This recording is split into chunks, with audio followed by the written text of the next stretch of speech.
I think that just as we're living in a nuclear age, we have grown so tremendously in scientific knowledge. It doesn't seem too much to say that men can begin to awaken to the fact that they haven't grown enough spiritually and haven't recognized their spiritual capacities.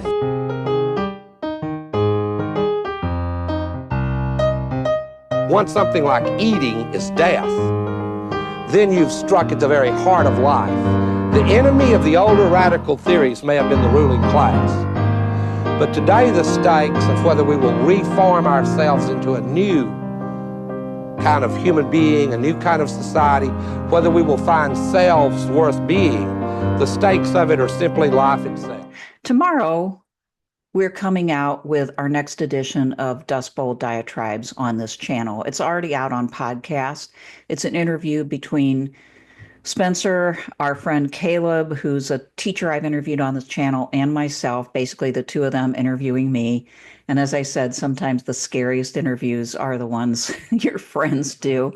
So if you want to know more immediately about the book and some of the themes in the book, listen to that podcast tomorrow. But what I wanted to tell you about today is some sessions that are coming up on the book, live sessions that I'm going to do that hopefully you'll want to take, whether you get the book or not. But this is the book.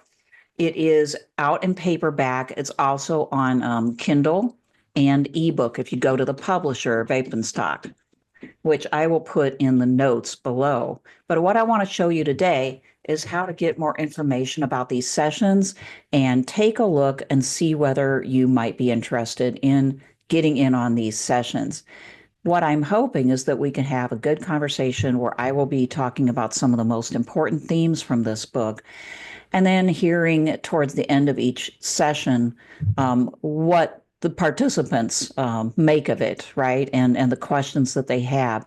You'll see the sessions there are November 18th, December 2nd, and 9th, January 6th, and 20th.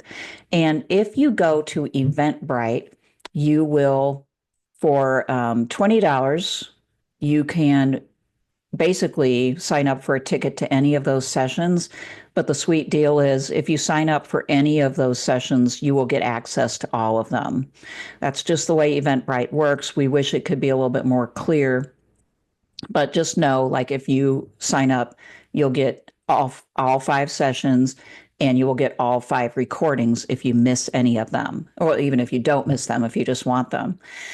So like, as you can see there, you might as well sign up for the 18th, but let's say that you missed that. No problem. You can sign up for any of these other sessions, even late in January, and we will email you the recordings for all the other ones. So that's one way to go. And, if you possibly can, this is great because it helps the organization. It helps the Mooring Academy keep going, as well as helping me engage with you and getting information out about my book. You can also go to the Mooring Academy Patreon, and for $5 a month at that level, you get the recordings not only for all of those sessions, but also for everything else we do. And we have reading groups, we have more classes coming up. You get all of our classes that we've taught in the past. So you have a catalog of things to watch and listen to, all recorded. If you want to also be able to attend our live sessions, you can, for $10 a month, attend all of our live sessions, including the ones that I'm going to be doing on my book. So that's a great deal, and it's a great way to help us continue. We really do need your help. So if you haven't subscribed to this channel, please subscribe. Also, Mooring Academy itself has a YouTube. I'll put the link there.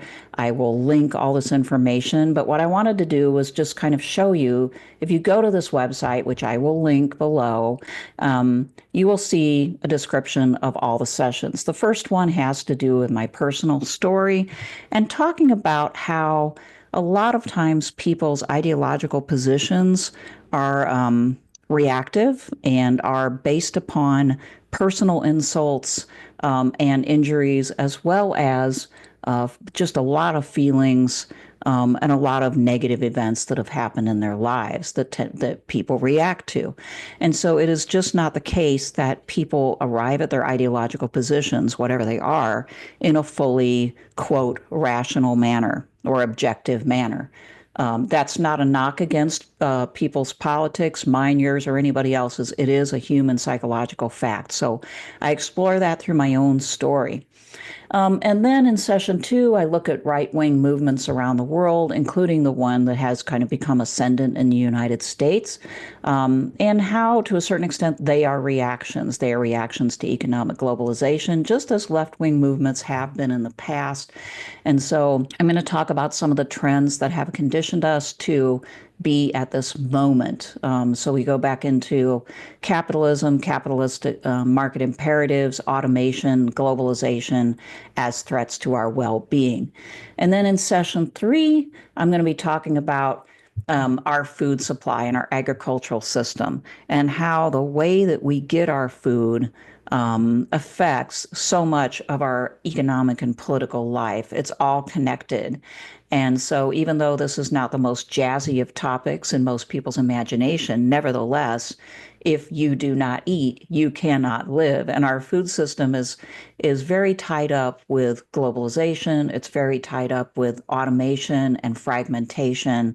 And our food system has largely abandoned the medium and small local business and so on. So I'm going to be talking about that.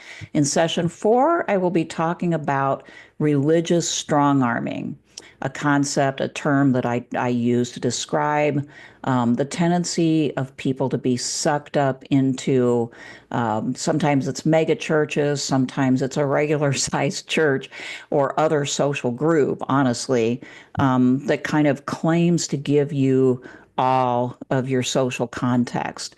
I try to explain why that happens and why in the United States religion has become politicized. And that really is kind of on the right and on the left, but right now the right wing is very ascendant in this country, in the United States.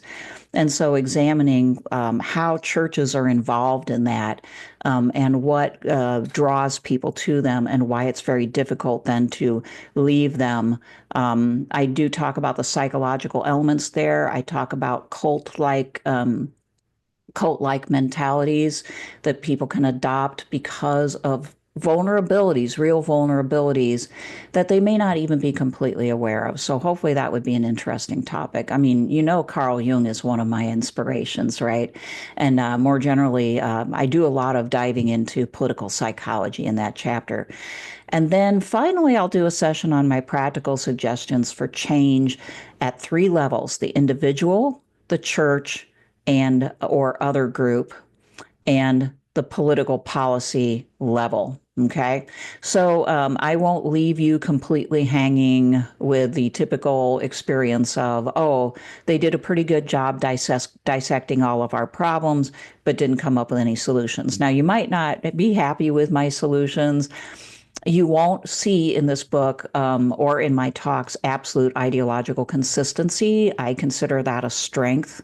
I do know the difference between theory and practice. I do know when ideological consistency becomes an albatross around your neck and actually a threatening thing, right? That's what a lot of my research is about. So I'm not ashamed to say I'm heterodox. I don't always hew a particular party or ideological line. I consider that one of the things that I can offer in this book and talking about it. So I urge you, if you can, to go out and get the book. It's paperback, hardback. I don't know anybody who probably wants that except for libraries, but paperback from what I've in stock. It's Cascade Books in print. It's on Amazon. We also have, it's out on Kindle. And if you go to Whip and Stock, you can get the ebook there too. It's also at libraries now as ebook, right? So if you have access to Libby from your local library or maybe Hoopla, I'm not sure, but definitely Libby, it's there. And you can always go to your local library and request that they buy it. Okay. So that way a lot of people can have access to it.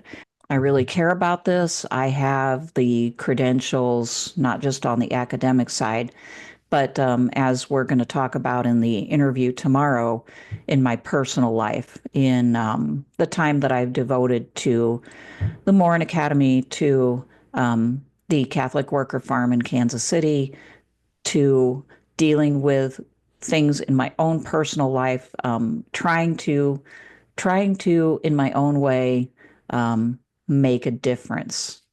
So with the experience as well as what I have learned over the course of my lifetime in studies and most recently in collaboration with other folks at the Morin Academy, I'm offering all that to you. If you like the fact that I tend to boil things down and make them presentable to a general audience, you will like this book. I haven't talked to anybody yet who didn't basically say it was understandable. And it's written in a way where you can, let's say that you really don't like heavy duty theory. There's one chapter that kind of represents heavy duty theory. You can skip it and read all the other chapters and it'll be okay. So I wrote it that way. But even the heavy duty theory, so to speak, is written in a way that you might be comfortable with it. Okay.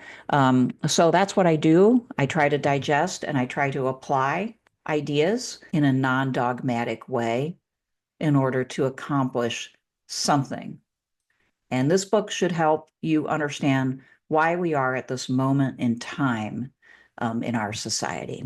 Thanks for listening and look forward, hopefully, to the Dust Bowl diatribes tomorrow with my buddies Spencer and Caleb.